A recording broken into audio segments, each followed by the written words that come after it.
आज त्या सागरालाही हुंदके आवरणार नाहीत, कारण शांत निजलाय करुणेचा महासागर असंख्य वादळांना झेलून.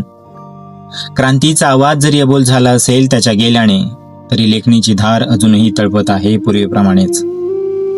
विचारांचा ज्वालामुखी शांत झाला असेल कदाचित, परंतु आजही तो जिवंत आहे पूर्वीप्रमाणेच. जाळून राग करत राहील तो इथली व्यवस्था. फिके पडतील सगळेच धर्मातील खलाशी या भीमसागरातील सुनामी पुढे. अन्यायग्रस्तांच्या गंजलेल्या आयुष्याला देत राहतील त्याचे विचार सोन्यासारखी चकाकी. निरक्षरांची लेखणी देखील होईल तलवारीप्रमाणे धारदार, कारण त्यात शाई भरली जाईल त्या क्रांती सूर्याच्या रक्ताची. तो आवाज होता सर्वसामान्यांचा, आणि तो असाच आवाज बनून घुमत राहील इथल्या आसमंतात व्यवस्थेला जाग करण्यासाठी. तो असेल नेहमी पाठीराखा, मार्गदाता, जो दाखवेल खंगलेल्यांना वाट त्यांच्या प्रगतीची.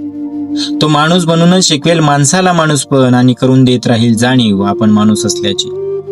तो ना विजला होता ना विजेल कधी, तो ना थकला होता ना थकेल कधी, तो ना झुकला होता ना झुकेल कधी, तो ना थांबला होता ना थांबेल कधी. तो बोट पकडून चालत राहील रस्ता चुकलेल्यांना मार्ग दाखवण्याकरता. फक्त श्वास थांबलेत, विचार अजूनही जिवंत आहेत आम्हाला प्रकाशमान करण्यासाठी.